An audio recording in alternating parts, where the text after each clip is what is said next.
Salamat po ng marami, Ama. Muli kaming nakasapit na mapayapa sa banal na sandaling ito ng aming pagsamba.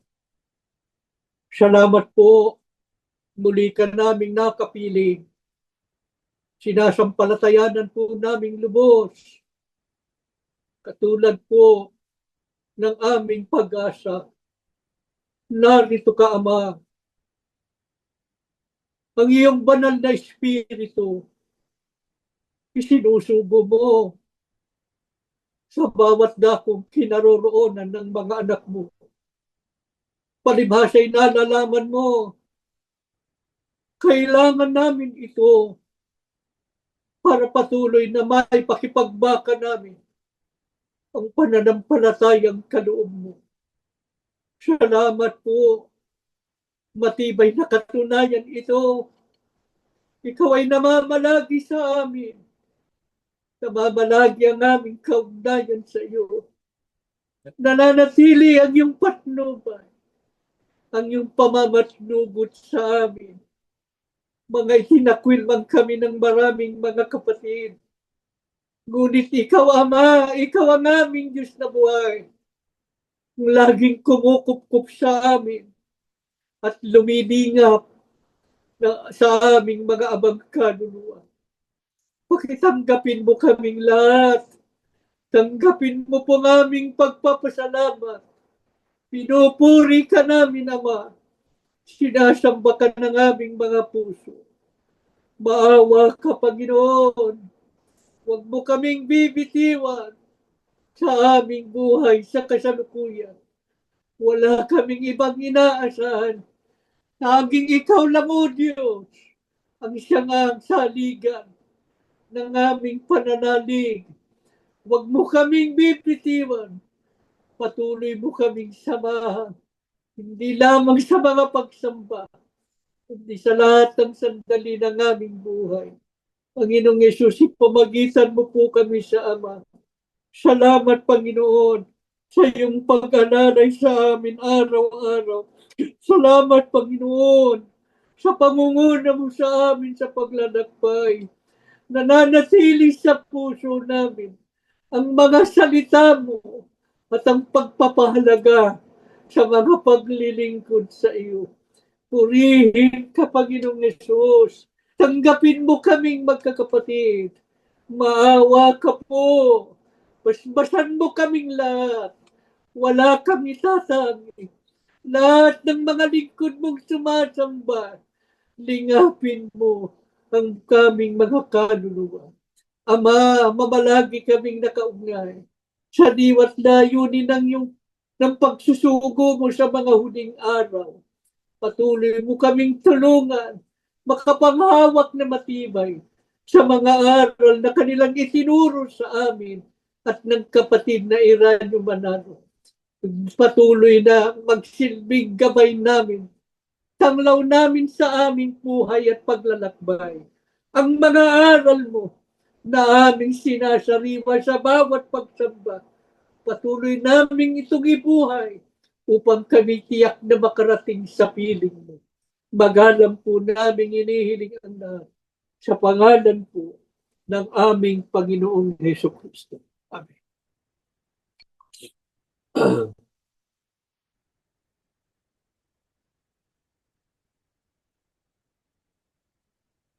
Mga mahal na kapatid,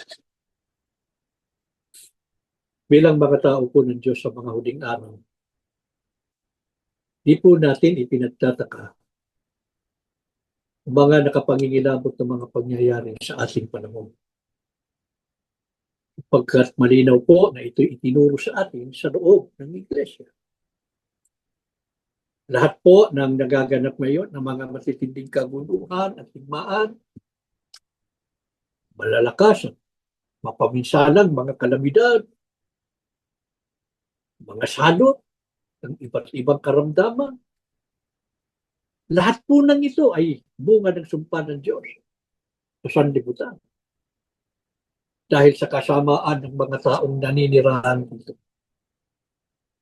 Ang mga kaganapang ito ay nagbabadyang papalapit po ng papalapit ang araw ng pag-uhukom. Malinaw din po sa atin at ito naman ang pinagsisikapan nating magawa. Kailangan po nating makatawid sa masamang sanlibutan ito habang ikinataguyod ang paglilingkod sa Diyos upang makarating tayo sa kanyang kaharian at matamo ang buhay na walang hanggan. Paano ito mangyayari? Paano po tayo makapamumuhay ng matiwasay sa sanlibutan ito at makatawid ng payapa araw-araw? Sa gitna ng maraming mga suliranin at mga panganib sa buhay, sa gayon ay ligtas tayong makasapit sa bayang banal.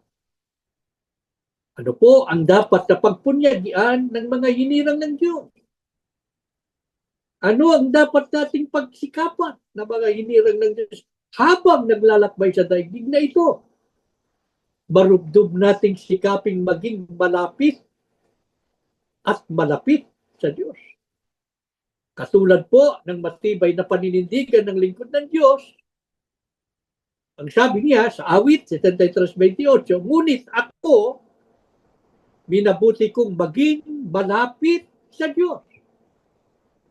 Kayo, Panginoong Diyos, ang pinili kong kanlungan. Ibig sabihin, ang Diyos ang kanyang pinili na takbuhan. Ang Diyos ang kanyang laging pinagtitiwalaan, pinaglalagakan ng pag-asa sa anumang sitwasyon ng kanyang buhay. Bakit? Bakit po dapat lagi nating marubdob na pagsikapan na maging malapit sa Diyos? At siyang ating maging kanlungan. Ano ang matibay na pananalig ng mga tunay na lingkod ng Diyos? Ang sabi ni David sa 73, sino pa sa langit kundi ikaw lamang? At maging sa lupa'y aking kailangan. Wala nang iba. Ang Diyos lang. Bakit? Ang sabi niya, puso ko't kaluluwa. Kung nanghihina man, ang Diyos ang lakas kong tanging kailangan. Wala nang iba. Sinasamahan mo ako sa aking paglakad. Paano ka maniligan? Mga kapatid, totoong-totoo po ito sa buhay natin, lalo na sa mga panahon ito. Sa lahat ng pagkakataon ng ating panghihina, wala pong ibang nagpapalakas sa atin, kundi tanging ang Diyos lamang. Kaya ano rin ang lagi nating hinahangad at sinisikap matupad sa buhay natin, na ang Diyos ay maging malapit sa atin. Saan man tayo makarating, anuman po ang maging kalagayan ng mundo, ang Diyos ang laging maging kasama natin at kaagapay. Paano ito mangyayari sa buhay natin? Ano po ang dapat lagi nating isama sa panalangin na ating magawa upang lagi nating makasama ang Diyos? Katulad ng panalangin ng isang lingkod ng Diyos, sa awit 19:36 at patuloy, ang sabi niya, itulot mong hangarin ko na sundin ang iyong utos. Higit pa sa paghahangad na yumaman akong lubos. Ituro mo, O Panginoon, layunin ng kautusan. At iyon ang susundin ko habang nabubuhay. Ituro mo ang batas mo sisikapin kong masunod, buong pusong iingat at susundin ko ng lubos. Mga kapatid, hindi lamang po ang ating pangangailangan sa buhay ang ating ipinakikisuyo sa Diyos sa ating mga panalangin, kundi higit at lalong dapat na lagi nating isama sa panalangin na papag-alabin lagi sa ating puso ang paghahangad na masunod ang mga kautusan ng Diyos. Na mabuhay tayo na ang Diyos ang binibigyang lugod at kasiyahan. Hindi naman po masama na maghangad na yumaman, mga kapatid. Pero may panganib na baka mahulog tayo sa labis sa paghahangad gaya ng mga tao sa sanlibutan na dahil dito ay nahumaling sa paggawa ng masama para lamang yumaman. Di ba ganyan? Ang maraming tao sa sanlibutan, hindi nila alinsana ang kalooban ng Diyos. Kung nasusunod ba nila ang aral ng Diyos? Kung nalalabag ba nila ang mga salita ng Diyos? Wala sa kanila yon. Pero tayo, hindi dapat. Kaya bilang mga tao ng Diyos, ano po ang dapat nating idalangin sa Diyos? Ang sabi ng tapat na lingkod ng Diyos, itulot mong hangarin ko na sundin ang iyong utos higit pa sa paghahangad na yumaman akong lubos. Kasi pagka mas priority mo na, mas laging nasa isip mo na maghangad na yumaman, magiging abala ka na sa mga bagay sa mundong ito. Wala nang pagpapahalaga sa pagsunod sa utos ng Diyos. Wag! Kaya nga ito ang dapat nating isama sa panalangin. Anong tiyak na matatamo sa pagsunod sa Diyos? Ang sabi, sa pagsunod sa utos mo, ako'y iyong pangunahan, pagkat dito nakakamtan ang ligayang inaasam. So mga tuwid, mga kapatid, ang kaligayahan po ng mga tunay na lingkod ng Diyos ay nasa pagsunod sa kanyang mga kautusan.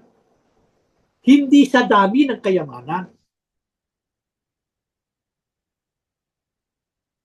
Kasi karaniwan sa mga tao ng sanlibutan, maligaya sila dahil mayaman.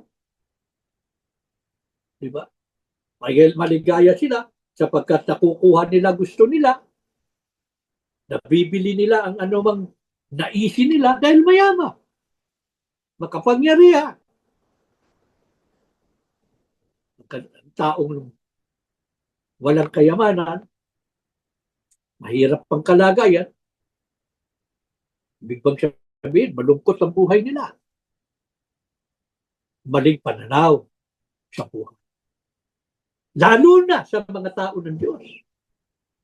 Para sa atin, mga tao ng Diyos, ang ating kaligayahan, yung pagsunod sa mga aral ng Diyos. Kasi doon sa pagsunod po sa aral ng Diyos, susunod naman ang katuparan ng mga pangako ng Diyos. Yun ang ikaliligaya mo. Yung pagpapala ng Diyos, bunga ng iyong pagsunod sa Kanya. Yun ang tunay na kaligayahan ng mga tunay na kaanib sa Iglesia ni Cristo. Wala doon sa kayamanan na bunga ng kasamaan. Bunga ng iyong pagkaabala sa mga bagay sa sanlibutan na naging dahilan ng iba na iwalay sa tunay na paglilingkod sa Diyos. Pinabayaan yung pagsamba kasi naging abala na sa mga bagay sa mundong ito. Kung sila, pakiramdam nila, nasisiyahan sila, yun yung kasiyahan na pansanlibutan. Hindi yun para sa atin. Ang kaligayahan para sa atin, yung kaligayahan galing sa Diyos. Pagpapala na bunga ng ating pagsunod sa Kanya. Paano po sa panahon ito ng matinding krisis at kahirapan? Mababalisa po ba tungkol sa pangangailangan sa buhay? Ang mga lingkod ng Diyos na may takot sa Kanya at sumusunod sa Kanyang mga kautusan? Hindi. Paanong mababalisa? Gayon ang sabi ng Biblia sa awit 34, 9-10, ang may takot sa Kanya ay hindi kukulangin sa lahat ng pangangailangan. Ay, bakit ka mababahal? Bakit ka magwo-worry? Kung anong iyong magiging kinabukasan, kung anong iyong kakanin, kung ano mangyayari sa pamilya mo, kung ikaw ay magulang. Ang sabi ng Biblia ay, ang may takot sa Diyos, hindi kukulangin sa lahat ng pangangailangan. Ano garansya ng Biblia? Ang sabi pa, kahit mga leon ay kukulangin sa pagkain at magugutom. Imposible namang ang mga leon magutom. Hari ng kagubatan yan eh. Pag nagutom yan, gagala lang yan. Pag may nakita siyang pwede niyang kanin, susunggaban lang niya yun. Di ba? Pero kung mangyari man yun, na ang leon magkulang sa pagkain at magutom, pero sabi ng Biblia, hindi kukulangin ng mabubuting bagay ang mga nagtitiwala sa Panginoon. Sino sa inyo, mga kapatid, ang sasalungat sa pahayag na ito ng Biblia? Sino sa atin ang hindi nagkaroon ng patotoo sa buhay na itong pahayag na ito ng Diyos ay totoong-totoo? Lalo sa panahon natin ngayon, mga kapatid, sa ating abang kalagayan, marami tayong mga pinagdaanan, akala natin wala na tayo sa hirap ng buhay dahil ang iba'y kung saan-saan napunta dahil sa pag-iwas sa mga pag-uusig, sa banta, sa buhay nila nagtatago. Walang katiyakan ang pagtugon sa kanilang pangangailangan sa buhay. Pero natupad sa buhay natin ang pahayag na ito ng Diyos. Ang mga nagtitiwala sa Kanya, ang may takot sa Kanya, hindi magkukulang ng anumang kailangan nila sa buhay. Mahadlangan pa ba ng kadiliman ng sanlibutan? O anumang nagsisilbing kaaway ng pananampalataya? Ang mga lingkod ng Diyos na siya ang laging kasama dahil naging masunurin. Hindi. Maaring kuminsan tila madilim na ang paningin natin dahil sa dami ng mga alalahanin sa buhay. At iba't ibang mga nagsisilbing kaaway ng ating pananampalataya. Subalit ano po ang matibay na pag-asa ng mga lingkod ng Diyos na siya ang kapanalig sa buhay? Ang sabi ni David, 2 Samuel 22, ikaw po, O Panginoon, ang aking tanglaw. Pinawi mong lubos ang aking kadiliman. Sa tulong mo'y nalulupig ko ang mga kaaway. Sa pamamagitan mo, Diyos, anumang pader ay nahahakbang. Sa makaswid, ano man ang mga nagsisilbing hadlang sa ating paglilingkod sa Diyos. Gaano man karami at gaano man kabibigat, ay makakaya po nating mapagtagumpayan dahil sa tulong ng Diyos. Sapagkat siya ay nasa ating panig. Siya ang ating kasama Higit sa lahat, saan po tayo ihahatid ng Diyos? Pagkatapos niya tayong ingatan at iligtas sa maraming kapahamakan, mga suliranin at mga kasamaan sa daigdig. Ang pananalig ni Apostol Pablo na tapat na lingkod ng Diyos. Sa 2 Timoteo 4:18, sabi niya, ang Panginoon ang magliligtas sa akin sa lahat ng kasamaan. At siya rin ang maghahatid sa akin ng ligtas sa kanyang kaharian sa langit. Mga kapatid, kapag ang tao ay naglalakbay patungo sa lugar na gustong-gusto niyang marating. Habang papalapit siya sa kanyang destinasyon, lalo siyang nasasabik at nagagalak. Lalo na kapag natatanaw na niya ang minimiting bayan na marating. Kapag ang tao ay nalayo sa sariling bayan, sa mga mahal sa buhay, sa mga kaibigang malalapit sa kanyang puso, at pagkatapos ng mahabang panahon ay nabigyan ng pagkakataong makabalik sa sariling bayan, hindi niya maipaliwanag ang kanyang nararamdamang kagalakan at kasabikan. Lalo na kapag malapit na siya sa kanyang pagdating. Sa panig nating mga tao ng Diyos, naglalakbay tayo sa tiyak na destinasyon. Ang bayang magiging pamalagiang tahanan po natin, magpakailan-kailanman ang bayang banal. Meron pa bang hihigit pa sa ating kasabikan at kagalakang nadarama ngayong napakalapit na ang araw ng pagdating at pagtahan natin sa bayang banal? Sabi nga ng KRD nung sila'y nabubuhay pa, abot tanaw na natin ang araw ng ating kaligtasan. Paano natin matitiyak na tayo makararating na matagumpay sa bayang banal?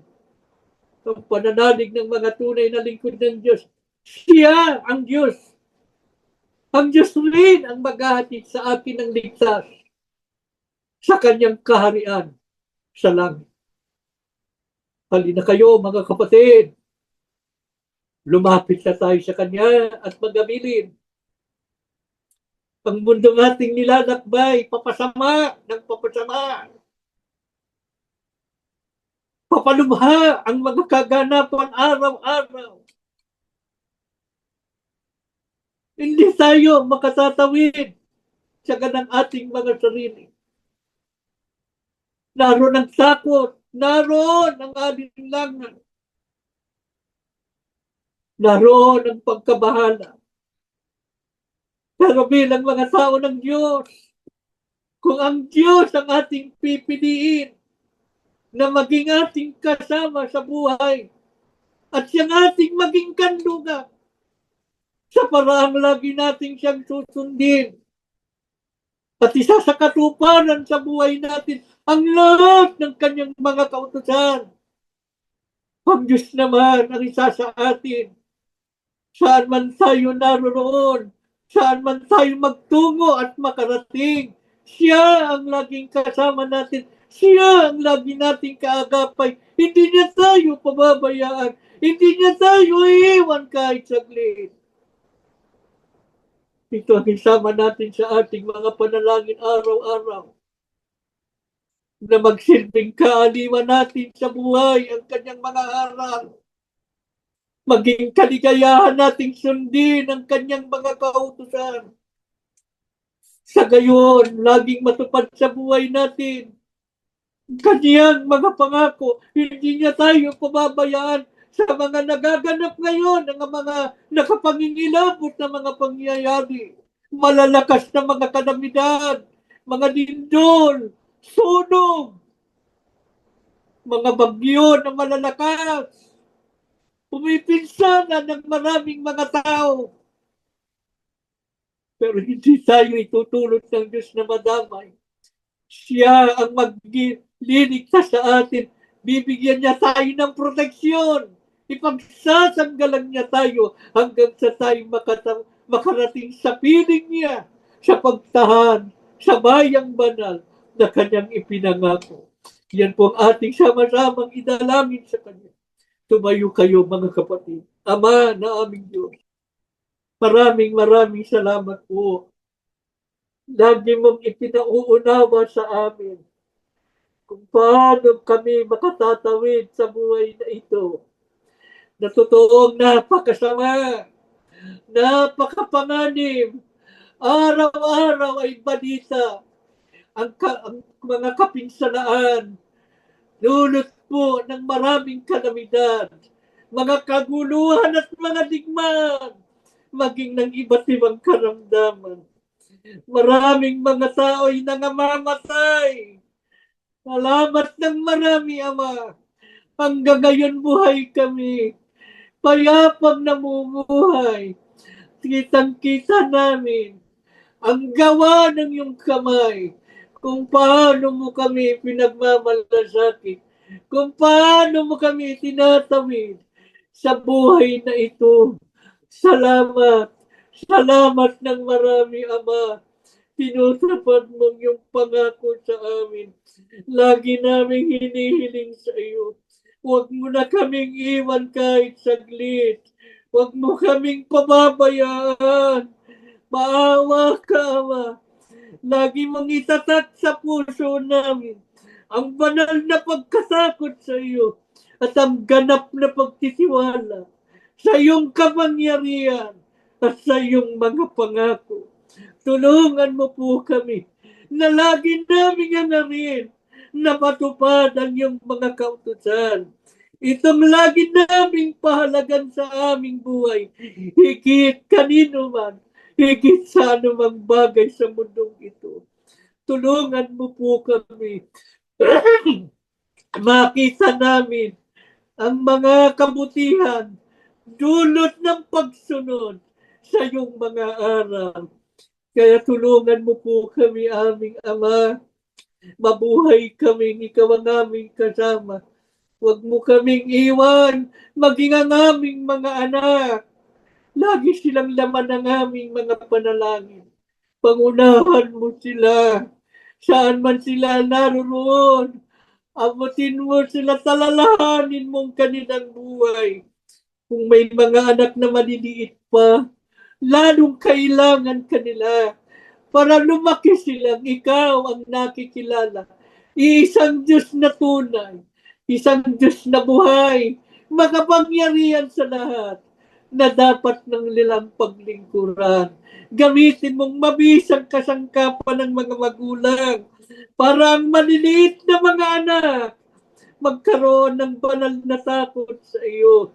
Matutunan nila ang tunay na paglilingkod at pagsamba sa iyo at mabuhay na kasama ka. Tulungan mo ang mga anak kahit malalaki na. Patuloy mo patnubayan at gabayan. Bigyan mo ng katuparan ng mga pangarap nila. Lalo't kung hindi labag sa iyong kalooban. Panginoong Yesus, pamagitan kami sa Ama. Patuloy mo kaming alalayan araw-araw. Patuloy mo kaming palakasin. Patuloy mo kaming patnubayan. Walang sino man ang maligaw sa amin. Lahat kami ay sama-samang makarating sa bayang banal na iyong ipinangako. Ama, huwag mong pababayaan ang mga kapatid naming may sakit. Pagalingin mo po silang lahat. Pagkalooban mo pa ng buhay at lakas. Lalo na po ang kapatid natin, ang mga nasa kulungan. Palayain mo na po sana sila. Maawa ka aming Ama. Makapiling na po sana nilang muli ang kani-kanyang Panginoon. Tiwalang-tiwala kami, Ama. Narinig mo po ang aming mga panalangin. At muli mong binaspasan kaming magkakapatid. Mamamalagi pong ikaw ang aming kasama at patnubay. Sa pangalan po ng aming Panginoong Hesus Kristo. Amen.